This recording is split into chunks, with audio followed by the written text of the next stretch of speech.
Stranger Things Upside Down, released in 2023, this cooperative board game designed by Rob Daviau takes place in Hawkins, Indiana. During Season 1 and Season 2 of Netflix's Stranger Things, ages 12 plus, this hour-long game is published by CMON. In Stranger Things Upside Down, players take on the role of Hawkins heroes Mike, Dustin, Lucas, Nancy, Joyce, and Hopper, working cooperatively with Eleven's board-assisted powers to rescue Will Byers. Victory requires clearing all the tokens from the rescue will stacks before any character reaches Terrified on their fear track or the act track expires. The double-sided board recreates Season 1 with Hawkins and the Upside Down, or Season 2 with Hawkins and the Tunnels. Face-down stacks of level tokens are placed at key locations for threats, labs, allies, and Eleven's abilities. Scene cards add more tokens, while foes such as the Demogorgon and patrols and Demodogs obstruct progress. Players alternate turns in clockwise order, each consisting of 4 straightforward phases. Players move to travel along roads using the character's base movement plus any action cards, and gain 1 fear per road in the Upside Down they travel on, and stop upon reaching a foe. If a character ends their move step in a location with a foe, they must perform a fight action. When fighting, players must discard action cards to defeat Demogorgons, patrols, and Demodogs successfully. If no foe is present, players spend action cards to take location actions.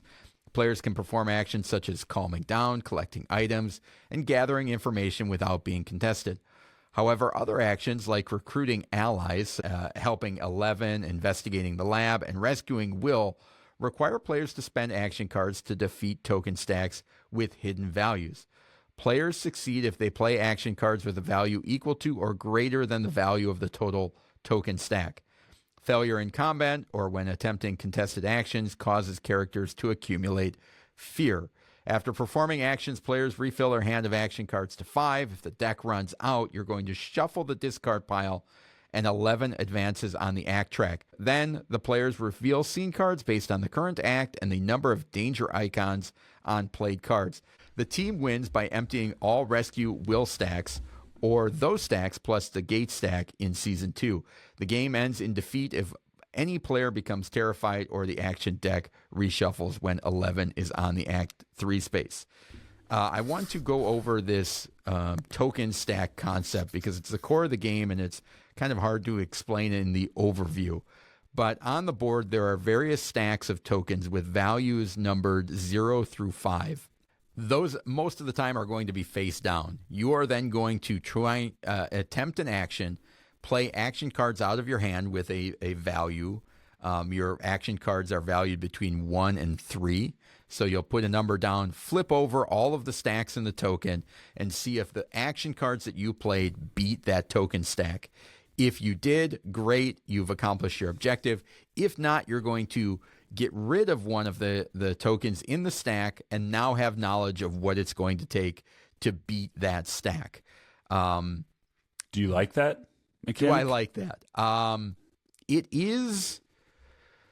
I like it in theory. I like the idea of not knowing what I'm going up against and kind of hedging my bets of, oh, there's 3 tokens here. The maximum it could be is 15. They're probably not all 5s. I'm going to throw out 8 and hope that I'm okay. I like that concept. The fumbling around with the tokens, flipping the token stack over, adding them up, getting rid of one, almost makes me feel like I wish that this was an app that handled those attacks, especially if you play something like Return to Dark Tower and the way that it handles the combat and the missions and objectives really makes this one feel antiquated in a way. And I get that. I could see why the stacks of tokens are there, though. I think a game that takes place, starting in 1983, you probably would get some pushback if you developed an app for. Sure. Just knowing how the hobby can be. I like the stack of tokens. I ultimately didn't have to manage them a whole lot. In the games I played, you were kind of managing those stacks. Sure. I think this game is hard, though. This is in that cooperative world of not easy. I would say Pandemic is slightly easier in terms of how the game beats you up. That Stranger Things really beats you up. And that's where those stacks of tokens, it's like, okay, we got rid of one, but we might still have a power of 9 or 11. And I didn't really improve my actions a whole lot. There's so many more things that I want to do that I'm actually able to do. I feel like you have to almost pitch the perfect game to get the win, which is maybe exactly how it was intended. Sure. The interesting thing to me about this one is I feel like the artwork and the theme and the way it's laid out really does a good job. And you feel like it's got the right vibe. Let's put it that way.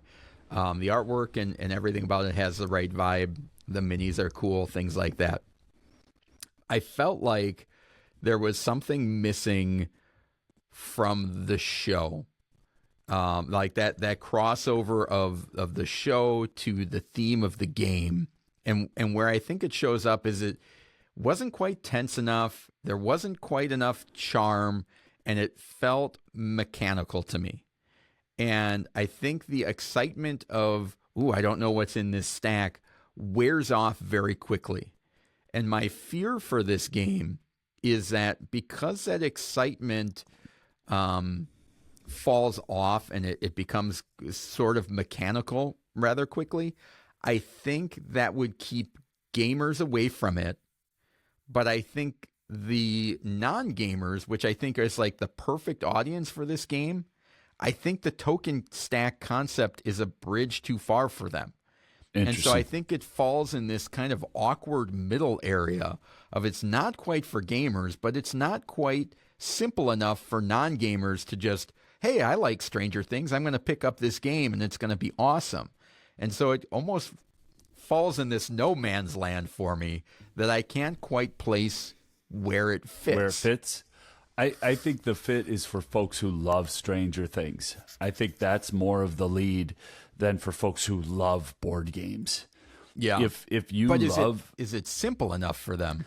I think it's simple enough. I was looking at the rule book in our last game that we had, and the text is just wonderful, right? Like the intro into the board game really puts you in episode 1 of Stranger Things. Spoiler alert, not really a spoiler alert, but it talks about after a 4-hour RPG event with your buddies, and there's just some of that's like to pull that. I thought that was a really good hook into the rule book, and the rule book seems straightforward, but this is where I have a bias. I can't pretend that I don't play a lot of board games. I can't pretend that I haven't read hundreds of rule books, at least several dozens of rule books.